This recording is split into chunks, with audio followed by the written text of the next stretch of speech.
Now to tonight's special report. Victoria's hospitals provide extraordinary and often life-saving care to thousands of patients. But every year, dozens of people either die or are seriously injured in the state's facilities in largely preventable incidents such as being given the wrong medication or through botched surgeries. There's no avenue for compensation when things go wrong, even though those who survive may never be able to work again. Jessica Longbottom reports. This is a cherished walk for Vicky Veach, her husband Daryl and daughter Ebony. Since her surgery 4 years ago, some days she can't even get out of bed. It was hell. It was agony.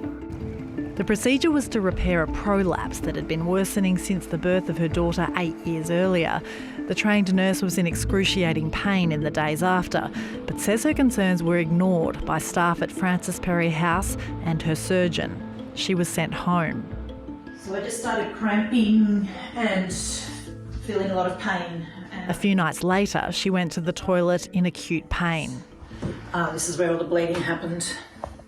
It was just frank blood coming out of me and big blood, fresh blood clots.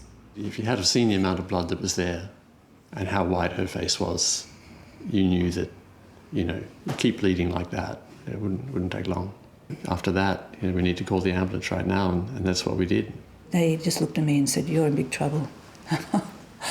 I felt so relieved because I finally felt like someone, understood and was listening. She underwent emergency surgery and was in hospital for a month. It turns out her bowel and bladder had been perforated in the original operation. Fecal matter was spreading in her lower organs and she'd been developing sepsis. I woke up in pain and it's never stopped. She now takes a cocktail of medication to manage ongoing bowel issues, chronic pain and depression, and finds it difficult to work. It's a far cry from the full and active life she used to lead. Yeah, we're really stressed. We nearly lost the house because I'm not earning any money. I've exhausted all my leave. The latest report from the Victorian Health Department shows 125 people died and 61 were seriously injured due to largely preventable incidents in hospitals in the 2019 financial year.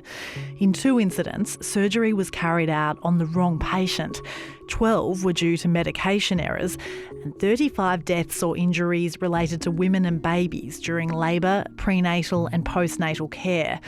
It also found hospitals were significantly underreporting instances of serious patient harm. Every one of them is a tragedy, and we should be trying to reduce, prevent, in fact, every one of those. There's no recourse for compensation unless patients or their families can both prove medical staff were negligent and their injury is permanent. And in fact, it's a very unfair system because what it means is you have to prove someone or the hospital was at fault.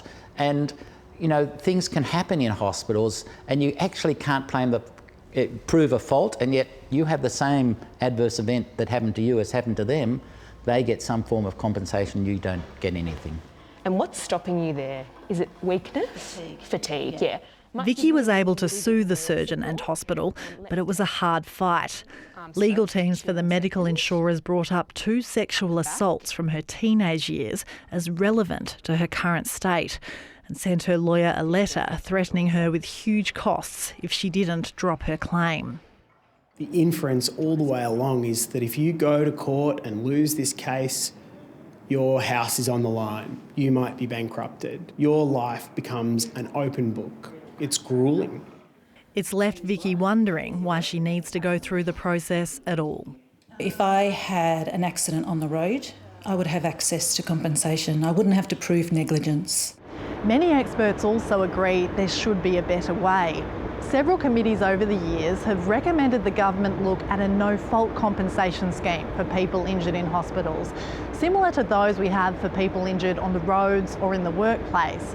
They argue this would be better for everyone injured in hospitals because it would be fairer, but it would also make the system safer. The culture of the fault-based system means that, to some extent, people are less likely to come forward and report adverse events because they fear this fault-based system, and so there's no opportunity to learn at all if you don't know what's gone wrong.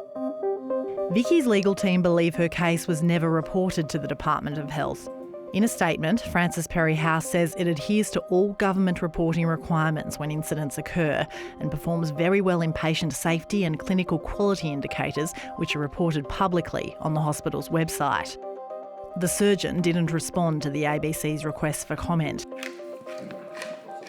Vicky's legal case has now been resolved with no admission of fault, but she says she'll keep campaigning for the system to be fairer and safer. We do have a safe healthcare system in Australia, we do. But this happens. But we should do everything we can to stop it from happening.